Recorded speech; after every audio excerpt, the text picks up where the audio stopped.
Está en inglés, pero tiene subtítulos en español. Narra un poco la historia, es muy interesante el problema que se quería resolver y la concesión, bueno, que existía, ¿no? De la idea bueno, la idea de que no podría existir un vacío, ¿no? Y bueno, discute eso, está muy interesante. Bueno, si quieren veámoslo, porque, bueno, igual ahí estamos con algo de tiempo, entonces si quieren veámoslo para...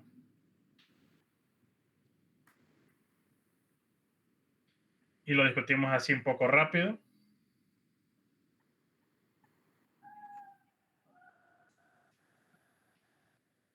Está en inglés, espérenme. Vamos a poner aquí los subtítulos.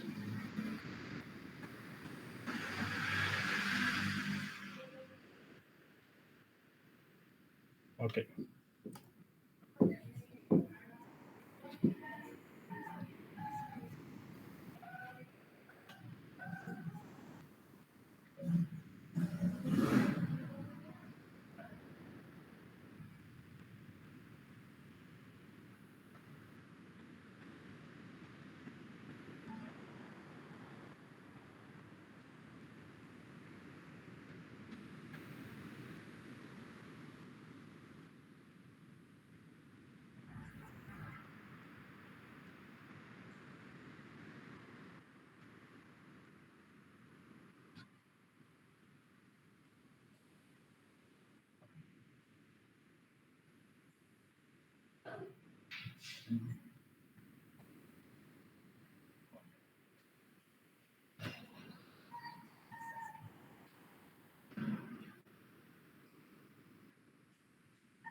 Ok, hasta aquí, chicos. ¿Se entiende bien?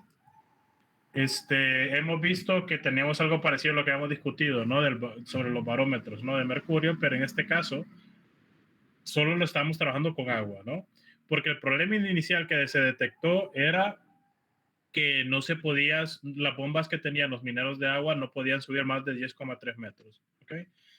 Entonces, pues surgió la idea del experimento, comprobar de qué manera se comportaba esto y se utilizó una columna inmensa, ¿no? De agua, ¿ok?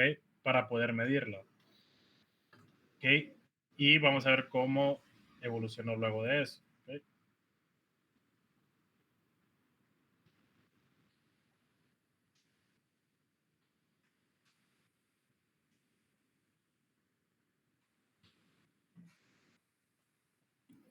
Y bueno, aquí esto pasa siempre, como ya lo hemos visto en muchos casos, ¿no? De lo que hemos discutido en la clase, siempre que hay un dogma, ¿no? Si se considera un dogma, o aunque sea científico, ¿no? Siempre es difícil de erradicar y siempre hay personas que se oponen a la idea, ¿no?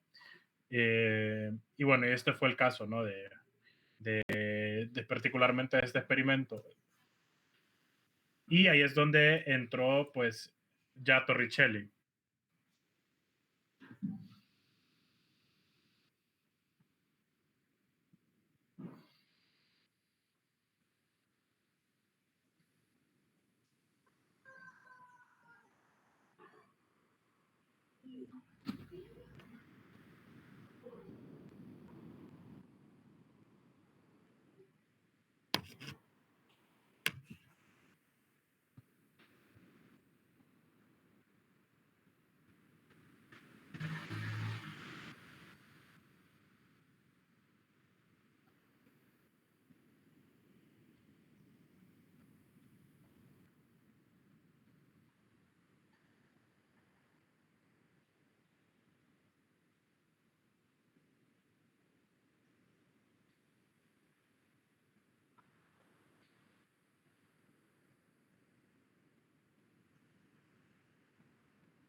Ok, esto no, bueno, esto es una de las preguntas, ¿no? De la clase anterior, ¿no? De por qué utilizamos mercurio. Y bueno, como vemos, es simplemente porque es mucho más denso, ¿ok? Y eso permite que, pues, la escala de medición sea mucho más pequeña, ¿no? En vez de estar midiendo 10,3 metros de agua, podemos medir, pues, ya vimos, 76 centímetros de mercurio.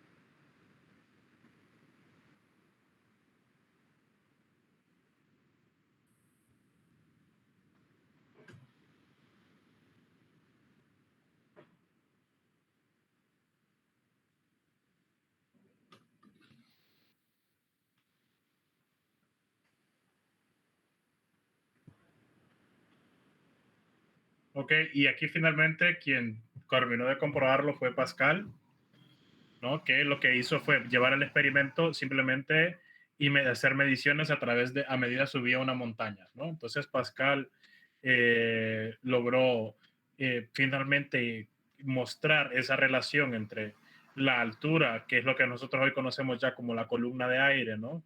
Esa altura de la columna de aire y la presión que ejerce sobre las sustancias, ¿no? Sobre la materia que está en la Tierra, ¿no? Y se descubrió eso, ¿no? Que la presión disminuía a medida él iba subiendo la montaña. ¿Okay? Entonces, él logró hacer esa relación. Aquí Pascal fue el que terminó de resolver el misterio, por decirlo así, o más que resolver el misterio, de quitar las dudas, mejor dicho.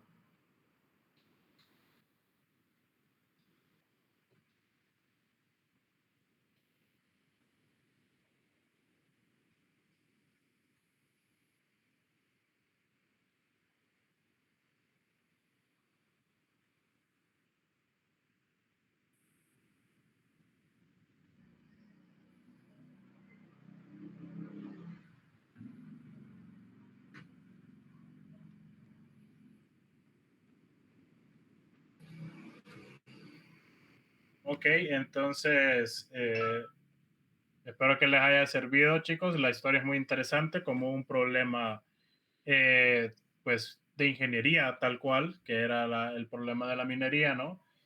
Llevó a conocer cómo realmente funcionaba, ¿no? La mecánica de fluidos a un nivel físico, ¿no?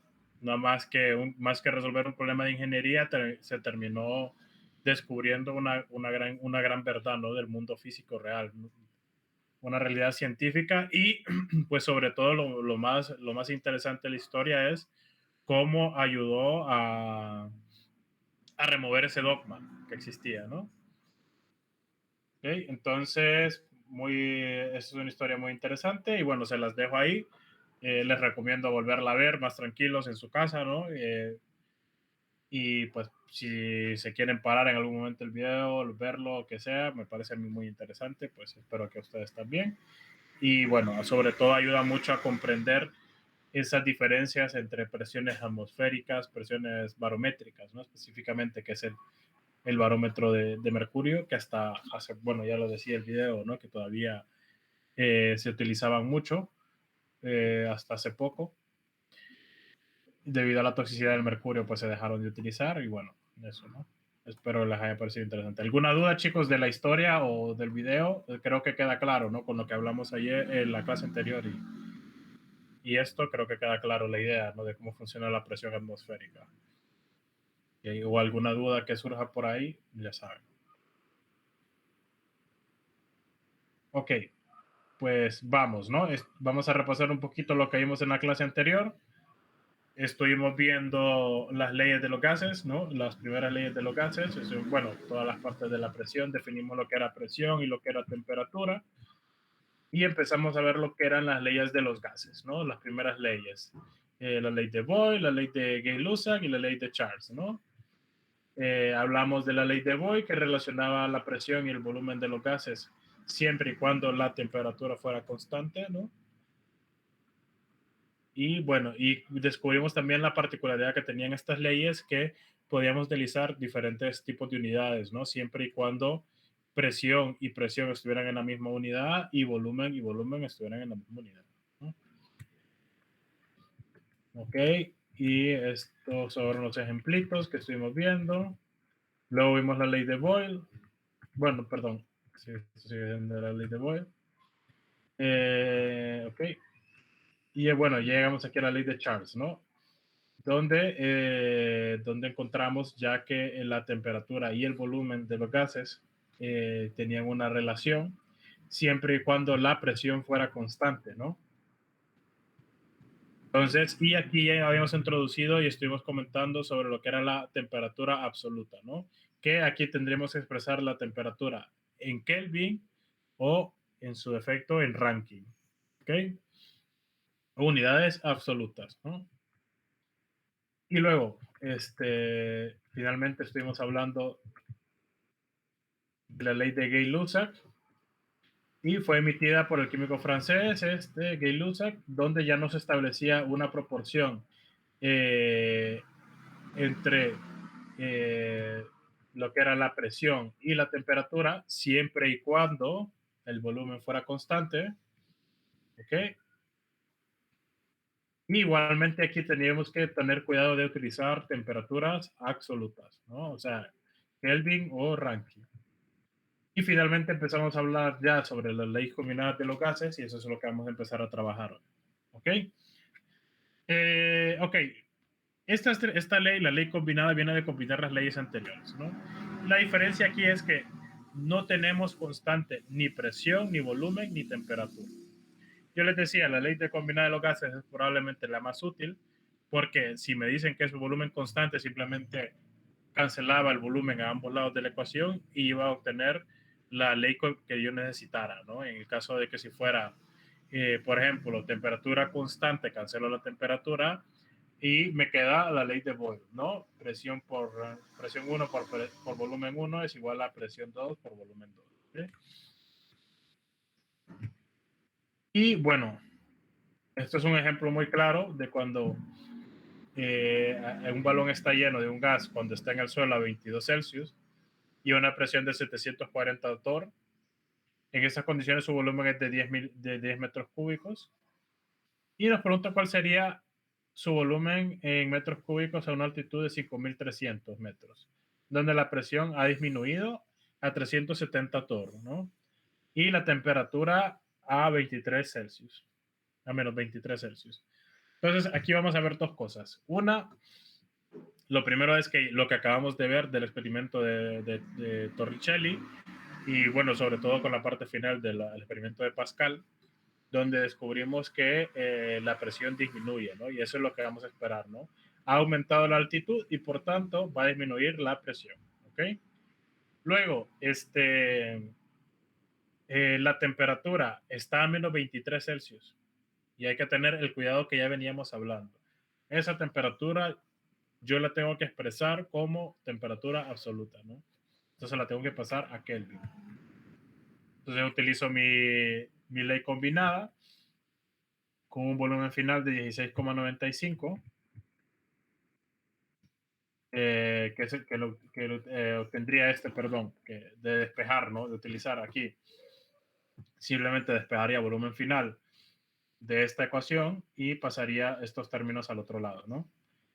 Y obtendría 16,95. ¿Okay? Los cuidados, los que ya les dije. Temperaturas absolutas y siempre tener las mismas unidades a ambos lados. ¿Ok? Bien, entonces así se utiliza más o menos. Y esta es la forma que quiero que se la aprendan. La ley combinada. ¿Ok? Quiero que se la aprendan de esta forma. Más que aprendérsela, bueno, es saber el principio, ¿no? Saber de que cómo esta forma nos dice qué relación hay entre una y otra, ¿no? Entre una y otra, entre cada una de las magnitudes que tenemos aquí, ¿no? Que son presión, volumen y temperatura.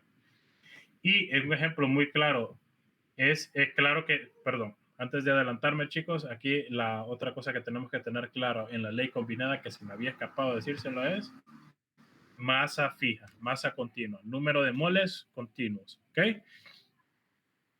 Y por eso es como que un ejemplo muy claro de el uso de la ley combinada es, por ejemplo, los pistones de los carros, ¿no? En los pistones entra una cantidad pequeña de combustible donde se está en estado gaseoso. Ese combustible se comprime muchísimo, ¿no? Se comprime muchísimo y dentro pues tendríamos, como en este caso, por ejemplo, inicialmente dentro del pistón tengo 1 metro cúbico de volumen.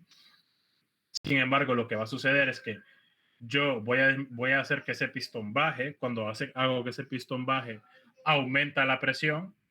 Por tanto, como va a disminuir el volumen porque reduce el espacio, ¿no? del contenedor. Y lo que sucede es que la temperatura va a ir en aumento. ¿Ok? La temperatura va a ir en aumento. Entonces aquí no tengo constante ni presión, volumen, ni temperatura, pero sí tengo la misma cantidad de combustible dentro del pistón siempre. ¿Ok? Eso es muy importante porque luego ¿qué es lo que se hace en los pistones? Bueno, que se comprimen tanto hasta que llega a una temperatura máxima donde se genera ya una combustión espontánea. ¿No?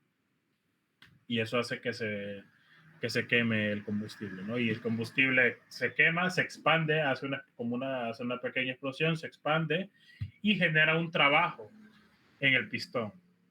Y ese trabajo es lo que se transforma para convertirse en energía cinética en el carro, ¿no? Para mover el carro. ¿Okay? Entonces, esto es como la forma de extraer esa energía, ¿no? Por medio de esa combustión. ¿Okay? Ok, queda claro, chicos, esta idea de la ley combinada. Esta es la forma que quiero que se aprendan. ¿Alguna duda con respecto a esto? De mi parte, no. Ok, entonces seguimos. Entonces, ¿qué pasa ahora, no? Si no tenemos la masa constante. Y aquí entra otra leycita más, la ley de Avogadro. La ley de Avogadro ya no me asume que tengo masa constante. Y claro, mi relación, ya habíamos hablado que mi relación era directamente con el número de moles. ¿Ok? Entonces, ¿qué es lo que me dice la ley de Avogadro? Que el volumen es proporcional al número de moles. Y claro, esto siempre y cuando la temperatura y la presión sean constantes. ¿Ok? Entonces, esto es lo que me dice, es volumen directamente proporcional al número de moles. Y aquí vamos a ver, pues, esto tiene unas implicaciones muy grandes en las reacciones químicas. ¿Okay? Por ejemplo, ¿qué sucede cuando yo quiero formar amoníaco? Y yo quiero formarlo con moléculas de hidrógeno y moléculas de nitrógeno. ¿Okay? Entonces, ese amoníaco va a contar con, para hacer, por ejemplo, estequiométricamente mi relación es esta, ¿no?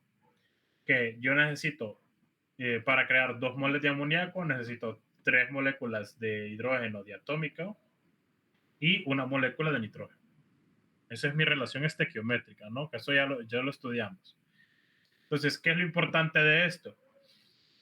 De que si yo vengo e ingreso un volumen dado, por ejemplo, y aquí lo expresa como 3 volúmenes, vamos a decirlo así, como a condiciones de temperatura y presión constante, vamos a decir que yo ingreso 3 litros de hidrógeno y 1 litro de nitrógeno. Y al final de esto yo no voy a tener 4 litros, sino que voy a tener 2 litros. ¿Ok? Eso es lo que quiero que sepamos. ¿Ok? Mi volumen se va a reducir. ¿Por qué? Porque tengo menos partículas. ¿Ok? Y ya estuvimos hablando de cómo todas estas propiedades están relacionando según la cantidad de partículas, ¿no?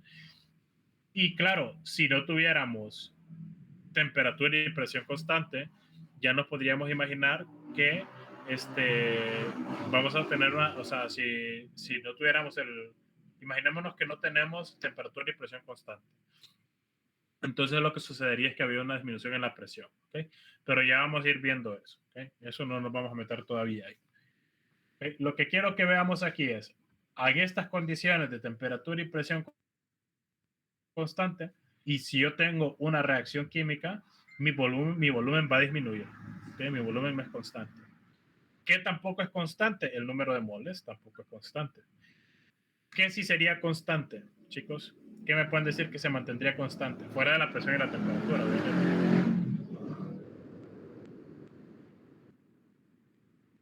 ¿Qué sí sería constante ahí?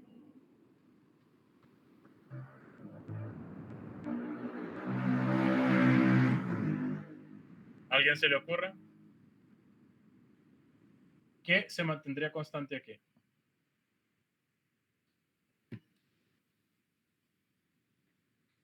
La masa, chicos. La masa sí sería constante. La masa sí se mantendría constante. Si yo aquí ingresé 5 gramos o 3 gramos de hidrógeno y 2 gramos de nitrógeno, o asumiendo, ¿verdad? Que claro, que todo esto reacciona. Si todo reacciona, yo voy a tener la misma masa a la salida. ¿Okay? Eso sí se mantiene constante. Y esto pues nos dice mucho, ¿no? Porque nos dice ya que el volumen no es proporcional a la masa, sino que es proporcional al número de moles. ¿Okay? Entonces hay que tener ese cuidado. ¿Okay? No es masa, son moles. ¿Okay? Cuidado que con eso es un error súper común, tomar la proporcionalidad de moles como masa. Cuidadito con eso, ¿ok?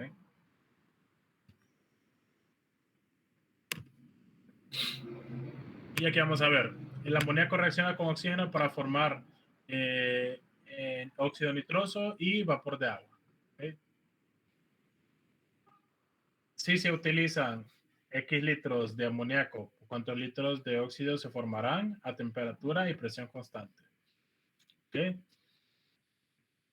Entonces, tengo esta reacción que la voy a tener que balancear, ¿no? Probablemente aquí no me la vayan a dar, si me ponen este problemita en el examen, no me van a dar la reacción, sino que yo ya se los estoy dando ahí. Entonces yo encontraría solo los productos y los reactivos y luego tendría que balancearla, ¿no? Ya tendría esto. Y luego, ¿qué concluyo yo de la reacción? De que un mol de amoníaco me produce un mol de óxido. ¿Okay? Con temperatura y presión constante, claro. ¿Okay? Entonces, bajo estas condiciones, yo puedo aplicar la ley de Avogadro. ¿Okay? Por tanto, si yo entro X litros de amoníaco, voy a obtener la misma cantidad, ¿no? Voy a tener X litros de óxido. ¿Ok? Serían constantes. ¿Ok? En ese caso.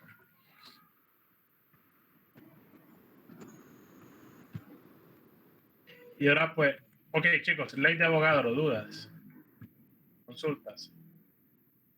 ¿Está claro? Aquí el mayor error que se suele cometer es ese que les digo, utilizar la masa. No caigan en eso. Ok, si no tenemos dudas, avanzamos entonces.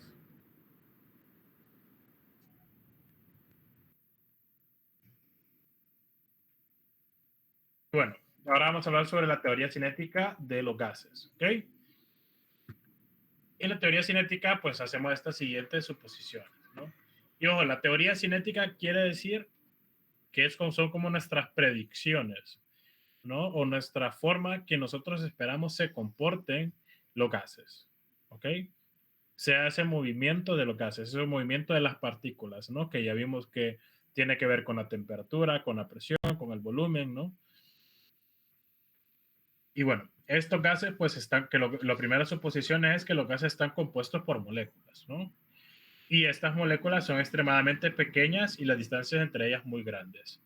¿Okay? Esto no siempre es cierto, ya vamos a ir viendo los casos de eso, pero las moléculas son extremadamente pequeñas, eso sí, siempre.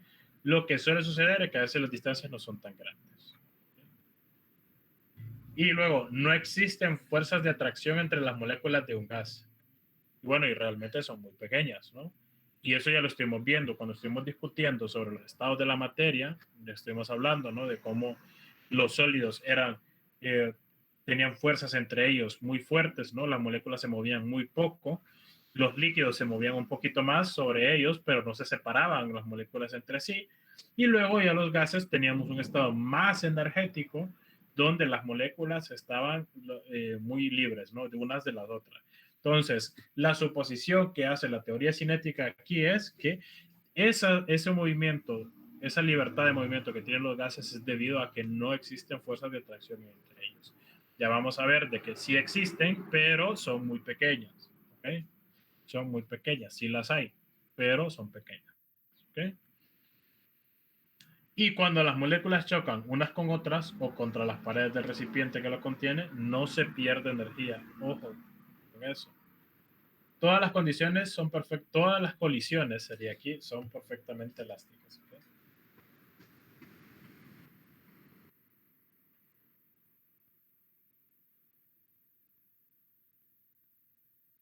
Y todas las colisiones son perfectamente elásticas. ¿Okay?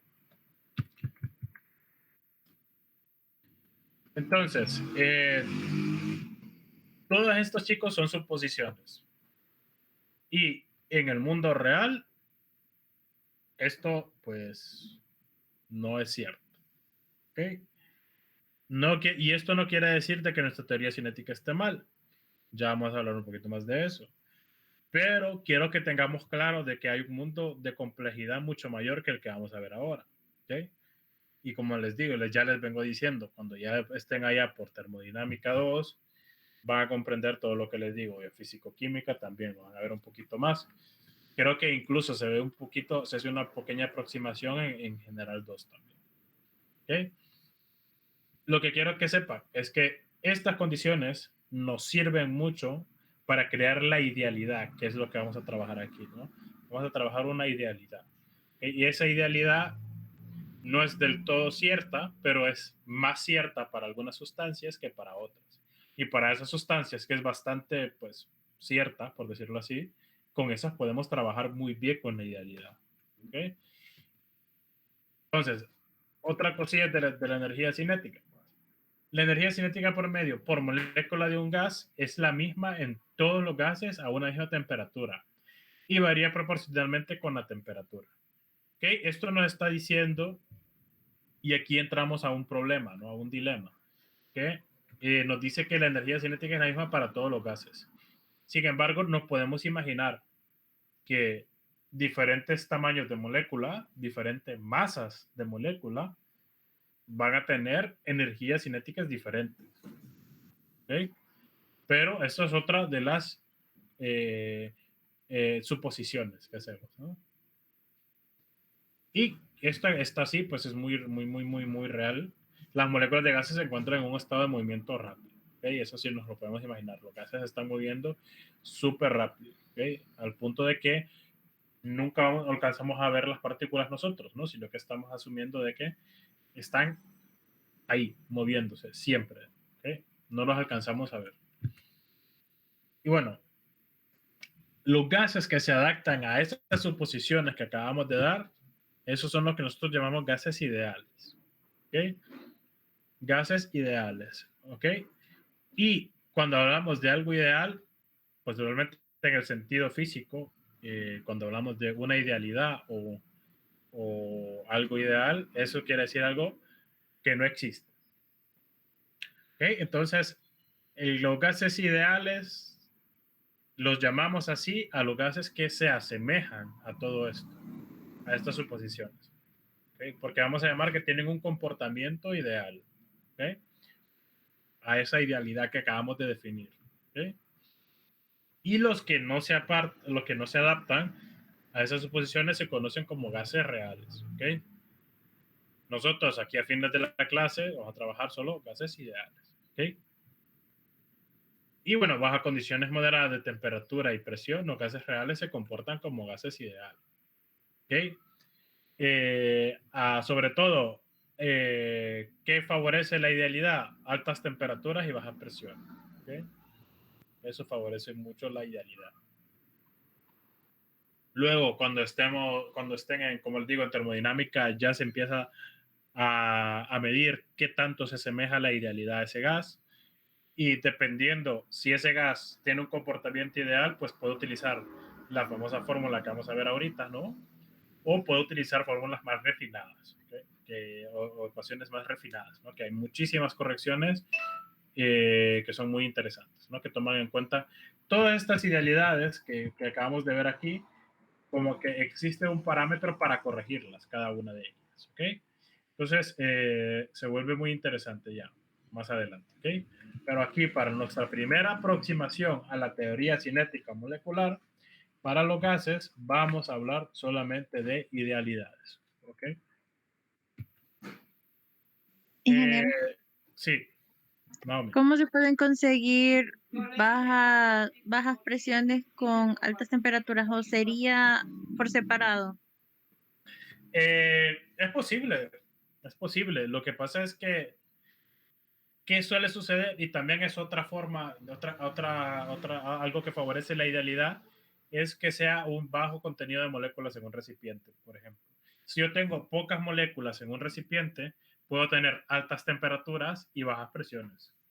¿Okay? Ya vamos a ir viendo ese nivel, porque lo que pasa es que todavía no hemos hablado de la proporcionalidad del número de moléculas, que eso es finalmente lo vemos con la ley del gas ideal.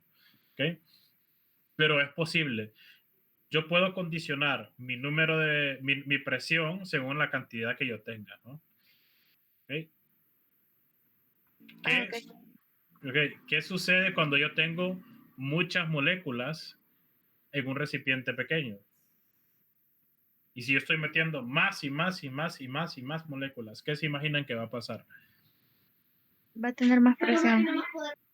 Va a subir la presión, muy bien. Y eso es lo que les da, el ejemplo que les daba, ¿no? Del LPG, ¿no? Del Liquid Pressure Gas, ¿no? El gas licuado, como el que tenemos en los, que utilizamos en las estufas de gas, ¿no? El LPG es un gas que está con tanta presión que se sale de la idealidad, ¿ok? Se deja de comportar ideal y llega a tener tanta presión de que, ok, de repente dice, ok, ya no puedo ser gas y se transforma en un líquido. Ojo, solo se transforma en líquido a esas altas presiones. Esas altas presiones. Porque en el momento que ustedes abren la válvula y se puede salir un poquito de gas, la presión disminuye inmediatamente para ese gas.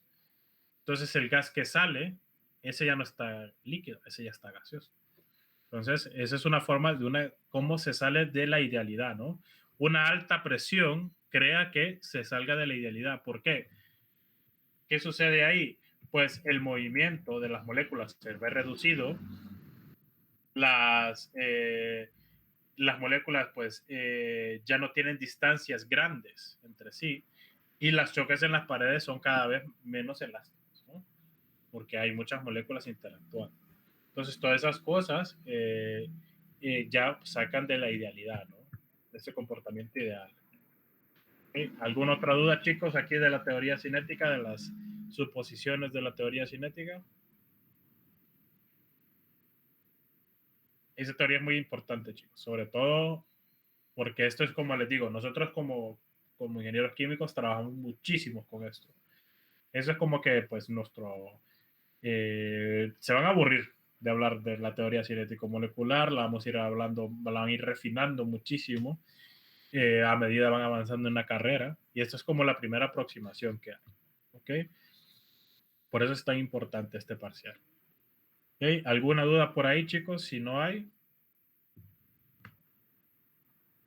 entonces vamos. Ok. Entonces, empezamos a hablar sobre las ecuaciones de los gases ideales, ¿ok?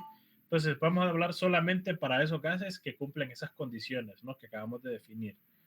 Entonces, lo primero, pues, si mezclamos la ley de Boyle, donde tenemos, ojo, que ahora vamos a hablar de temperatura y moles constantes. En la ley de Charles tenemos el volumen proporcional a la temperatura con presión y moles constantes. En la ley de Avogadro te hablamos de la proporcionalidad volumen y moles a presión y temperatura constante. Entonces, ¿qué sucede cuando yo combino estas? Pues me doy cuenta de esta cosita, ¿no? De que el volumen es proporcional al número de moles, a la temperatura y a la presión. ¿Ok? Estoy utilizando estas tres leyes donde yo ya no asumo que nada de eso es constante. ¿Ok? ¿Y qué me doy cuenta? De que esa relación de volumen se vuelve constante, ¿no? Hay que multiplicarlo por una constante. ¿Ok? Y esa constante que me hace falta, que se descubrió por medidas experimentales, ¿no? Donde se agarraron muchísimos gases que se comportaban de manera ideal y nos dimos cuenta de que para predecir el volumen, midiendo las condiciones de moles, temperatura y presión, me hacía falta esa constante. O sea que yo agarraba esas condiciones y la tenía que multiplicar por un numerito y me daba mi volumen, que lo podía medir. Y así se determinó la R, ¿no? Esa constante R. Y esa constante R es la ley de la constante, perdón, es la constante universal de los gases. ¿Okay? Esta probablemente es de las constantes de que se van a aburrir de trabajar con ella. Está metida en muchos lugares, no solamente en esta ecuación, está metida en muchas cosas. ¿Okay? Ojo con la importancia de la R, ¿no? De cómo nos relaciona. Y bueno, más adelante lo van a ver así, cómo relaciona un estado termodinámico. ¿Okay? Cómo fija ese estado termodinámico de esa manera. En otras palabras, cómo me fija mi estado de ese sistema que yo estoy evaluando, particularmente aquí, así como está expresada la ecuación, me hace como una predicción del volumen, ¿no? Basada en esas otras condiciones. Entonces la R es una constante muy poderosa, chicos. Es muy poderosa. Nos sirve para muchísimas cosas. Y finalmente llegamos a la famosa ecuación, ¿no? A la PV igual a NRT. ¿Okay? Esta ecuación, chicos, salva vidas. Así les digo, salva vidas. Esta ecuación, trabajando como ingeniero, como investigador, como lo que sea, me he aburrido de utilizar esta ecuación. A veces con correcciones para gases reales, pero siempre una variante de esto. ¿Okay? De PV igual a NRT. ¿Okay? Esta ecuación, chicos, salva vidas, les digo, salva vidas. ¿Okay?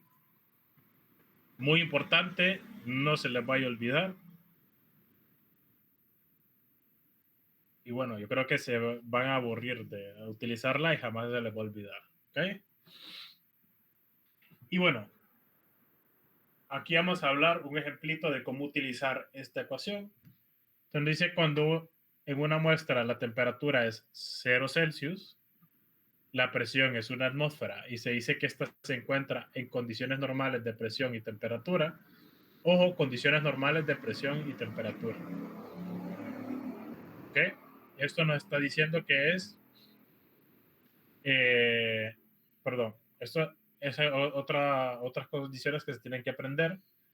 Muchísimos problemas y de hecho es porque es una manera fácil de expresar los gases. Es como que es difícil de decir o definir el estado de presión que va a tener un gas, ¿no? Porque para definir las condiciones de ese gas tengo que definir presión, volumen, número de moles, temperatura. ¿Ok? Entonces, una concesión o una convención que se ha llegado, ¿no? Es utilizar, es decir, siempre a presión y temperatura constante. Perdón, a presión y temperatura normal. ¿Ok? Y eso es 0 Celsius y una atmósfera. ¿Ok? Y se ha demostrado que en condiciones de presión y temperatura, un mol de gas ideal ocupa 22,414 litros de volumen. ¿Okay? Entonces, esto es muy importante. Esa es como una imagen que tenemos aquí, ¿no? De 22,4. Quiere decir de que si asumimos de que el aire ahí se comporta como gas ideal, quiere decir que en ese frasco de 22,4 litros tenemos exactamente un mol de aire. ¿Okay? Un mol de aire. Y ojo que el aire es un compuesto puro, chicos. No. No, ¿verdad? Es una mezcla, ¿ok? Entonces es muy importante ahí, ya vamos a ir hablando de eso. Pero que sepamos que en 22,4 litros, ahí hay exactamente un mol, ¿ok? Pero eso lo vamos a ver más adelante, ¿ok? Y bueno, ¿qué me quiere decir esto? ¿O cómo puedo utilizar yo esto? Pues puedo calcular mi R, ¿no? Porque ya sé yo, miren, tengo temperatura, tengo presión, tengo litros y tengo moles, tengo todo. Y así puedo encontrar yo R, ¿no? Una atmósfera, mis litros, mis moles. ¿Y por qué 273,15? ¿Por qué no 0 Celsius?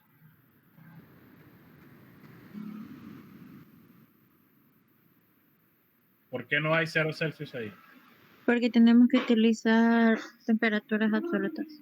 Ok, eso me voy a aburrir de decírselos, chicos, pero quiero que se les quede claro. ¿Ok? Temperaturas absolutas. ¿Ok? Y así obtengo yo mi famosa R. ¿Ok? Mi 0,082, 0,57 litros atmósfera por mol Kelvin. ¿Ok? Entonces, fíjense que en la R tengo todo, ¿no? Todas las unidades. Tengo presión, tengo volumen, tengo moles y tengo temperatura, ¿no? La R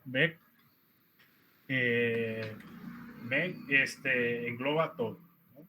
Entonces es muy importante. ¿Por qué es muy importante saber esto? Congruencia dimensional, ¿ok? Aquí sí nos tenemos que fijar en el tipo de unidades que voy a utilizar. Aquí ya no puedo hacer el jueguito que hacía en las leyes anteriores. ¿Por qué? Porque tengo R, que R existe según cada sistema, ¿no? Entonces esta es la R, pues normalmente esta es la R que solemos trabajar, pero por ejemplo, aquí si yo ya les doy la presión en Pascal y quieren utilizar esta R, pues tengo que utilizar la presión, convertir la presión a atmósferas, ¿ok? Entonces mucho cuidado con la congruencia dimensional en esta ecuación. Eso es un error común, tanto como el de la temperatura, ¿no? Entonces cuidado con las unidades, ¿ok? Y también tenemos lo que son temperatura y presión normales y también estándar, ¿ok? Entonces, cuando queremos combinar los volúmenes de dos muestras gaseosas, es necesario que ambas estén en las mismas condiciones, ¿ok? Por eso llegamos a eso. Las condiciones se toman como referencia, se conocen como condiciones estándar, ¿ok? Entonces, la temperatura estándar, por definición, ya dijimos, es 273 Kelvin, o sea, 0 Celsius. La presión estándar es una atmósfera. El volumen estándar es 22,41 y el conjunto hace referencia a las condiciones como temperatura y presión estándar, ¿no? Otras condiciones normales, pues las condiciones de presión y temperatura del lugar, pues son las, o sea, cuando decimos normales, eso quiere decir, eh, pues pueden ser las condiciones que se refieren a las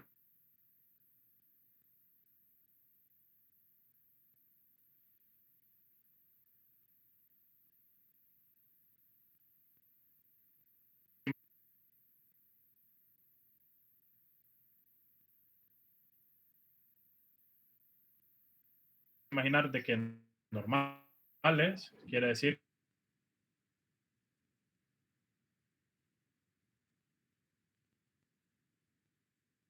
normales, pues